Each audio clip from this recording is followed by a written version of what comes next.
দিনের নামের আগে আর তারিখের নামের আগে, অর্থাৎ দিন তারিখের আগে সবসময় অন বসে। এটা মুখস্থ রাখতে হবে।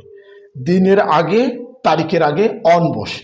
আচ্ছা, একটু লক্ষ্য করো, যদি এভাবে বলি অন ফ্রাইডে, দেখো এই যে শুক্রবার, এটা একটা দিন, দিনের আগে অন বসে, আমরা বুঝতে পারছো।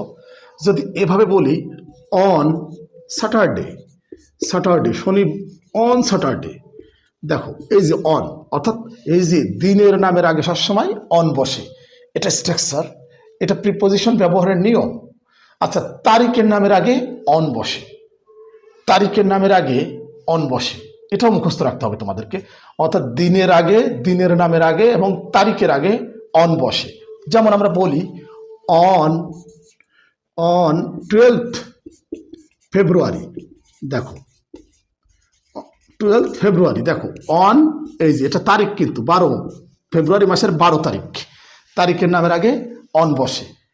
এটা শুধু একটু তোমাদেরকে মনে রাখতে হবে যে মাসের নামের আগে ইন বসে, মাসের নামের আগে কি বসে? ইন।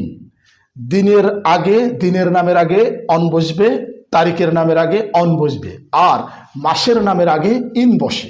যেমন আমরা বলি হি ওয়েন্ট দেয়ার, সে সেখানে গিয়েছিল, ইন ফেব্রুয়ারি, ইন ফেব্রুয়ারি, সে সেখানে ফেব্রুয়ারি মাসে গিয়েছিল, ই ওয়েন্ট দেয়ার ইন ফেব্রুয়ারি।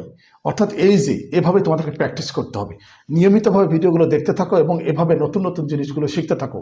ইনশাআল্লাহ ইংরেজিতে তোমরাও অনেক ভালো করবে।